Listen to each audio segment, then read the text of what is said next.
Hai, nama saya Ahmad Ashraf bin Abdullah. Tajuk tugasan yang kami dapat ialah pencampuran kod di media sosial di UUM. Pencampuran kod adalah penggunaan lebih daripada satu bahasa di dalam pertuturan. Menurut Bokamba 1989, pencampuran kod ialah pencampuran perkataan, frasa dan ayat daripada dua sistem yang berbeza malah melengkapi sepadan ayat dalam sebuah pertuturan. Pencampuran kod merupakan satu fenomena biasa di dalam media sosial di kalangan pelajar yang boleh berbahasa lebih daripada satu. Pencampuran kod ini akan berlaku apabila seseorang itu bertutur dalam satu bahasa dan menggabungkan dengan satu bahasa yang lain. Assalamualaikum, nama saya Muhammad Nabila Azim bin Muhammad Zaidi. Mengapa perlu ada pencampuran kod di dalam media sosial? Pertamanya ialah mudah difahami oleh semua pelajar, sama ada pelajar internasional ataupun pelajar tempatan. Media sosial kini mempunyai pengaruh yang amat besar dalam kehidupan. Penggunaan media sosial kini tidak terhad bukan sekadar bahan interaksi dan komunikasi, tetapi dapat digunakan dengan lebih meluas dalam bidang perniagaan, hal ehwal keagamaan, aktiviti kebudayaan, perubatan, politik dan sebagainya. UUM menggunakan penggunaan pencampuran kod untuk memberi maklumat-maklumat dan pengumuman yang penting seperti contohnya notis-notis, maklumat-maklumat penting yang perlu pelajar ketahui dan program yang ingin dijalankan. Mengapa media sosial dijadikan platform sebagai pemberitahuan maklumat di UUM? Media sosial merupakan media masa yang penting kepada pelajar, memandikan zaman moden kini menggunakan lebih teknologi untuk mencari segala maklumat atau berita-berita terkini yang berada di dalam UUM.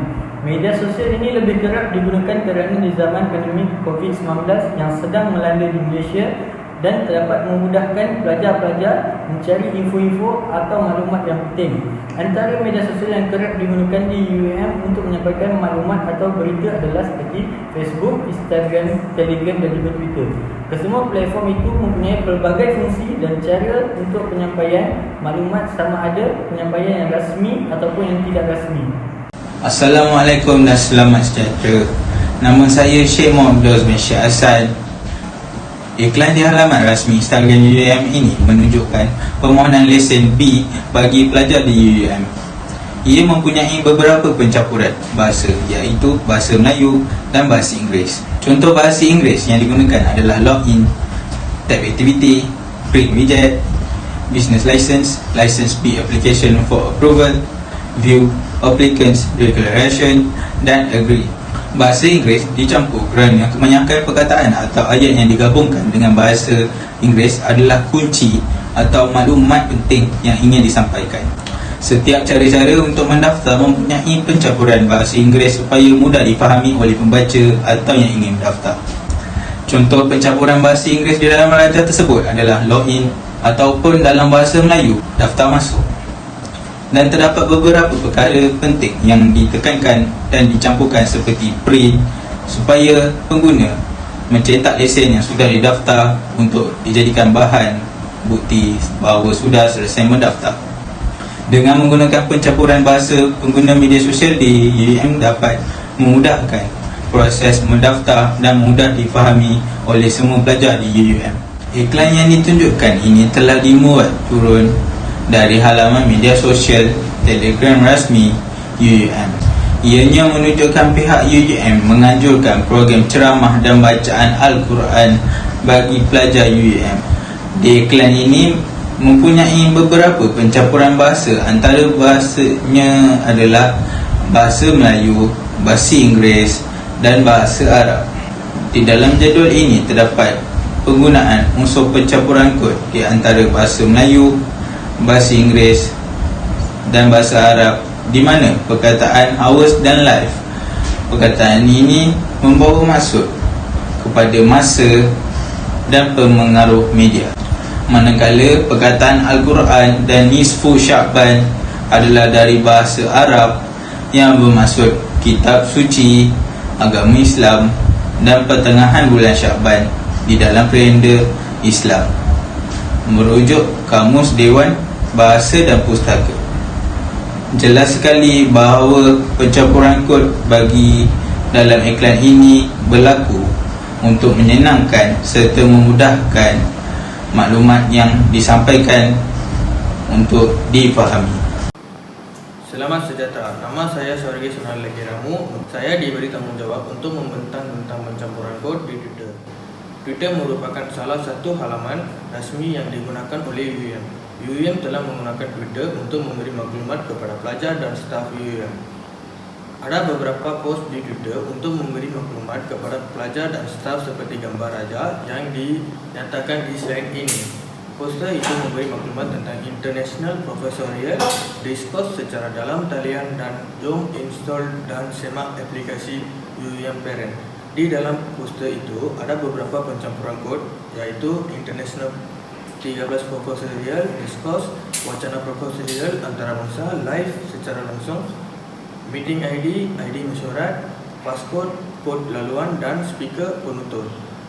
Pencampuran kod akan membawa kesan buruk seperti bahasa Melayu tercemar atau kurang digunakan oleh masyarakat. Generasi muda yang lebih terdedah kepada media sosial akan terkesan dengan kecenderungan pencampuran kod atau bahasa. Murid-murid akan keliru tentang cara menggunakan tata bahasa Melayu dengan betul kerana mereka percaya pencampuran kod atau adalah satu amalan yang meluas dan betul. Selamat sejahtera, nama saya Puindra Chanali Kimado Vedana. Saya diberi tanggungjawab untuk memberi penerangan tentang kesan pencampuran kod di Facebook. Facebook ialah salah satu media sosial yang UUM kerap digunakan untuk menyampaikan maklumat dan info-info yang tepat dan cepat kepada pelajar UUM. Raja-raja yang dikongsikan di slide merupakan suapan dari halaman Facebook UUM. Poster-poster ini memberi maklumat tentang wabak COVID-19 dan pertandingan logo kontes. Ada beberapa pencampuran kod yang berlaku di poster-poster berikut seperti wash, cuci, wear, pakai, warn, amaran, crowded place, kawasan yang sesak, confined space, kawasan yang sempit, boss, kreatif, kontes, pertandingan dan magical, ajaib. Penggunaan pencampuran kod akan meninggalkan kesan yang negatif seperti nombor 1, antaranya ialah menimbulkan penggunaan atau penguasaan bahasa Melayu yang tercemar atau berkurang oleh generasi yang akan datang. Nombor 2, bahasa rojak akan jadi satu kebiasaan. Nombor 3, pencampuran kod adalah wujudnya kesalahan fahaman dan kalangan masyarakat. Hal ini disebabkan poster yang dipaparkan di media sosial UUM dapat boleh dilayari oleh semua lapisan masyarakat, terutamanya pelajar sekolah dan mahasiswa serta mahasiswi. Dan yang terakhir, pencampuran kod secara tidak langsung menyebabkan wujudnya kesalahan bahasa dan menyebabkan penguasaan tata bahasa di kesampingan. Dalam konteks ini, bagi mengelakkan pencampuran kod ini berlaku, pihak yang menguruskan media sosial perlu peka terhadap perkara ini dan mengambil tindakan yang betul dan efektif untuk mengelakkan perkara ini berlaku lagi. Kesimpulan, pencampuran kod bahasa ialah fenomena biasa bagi semua masyarakat di dunia.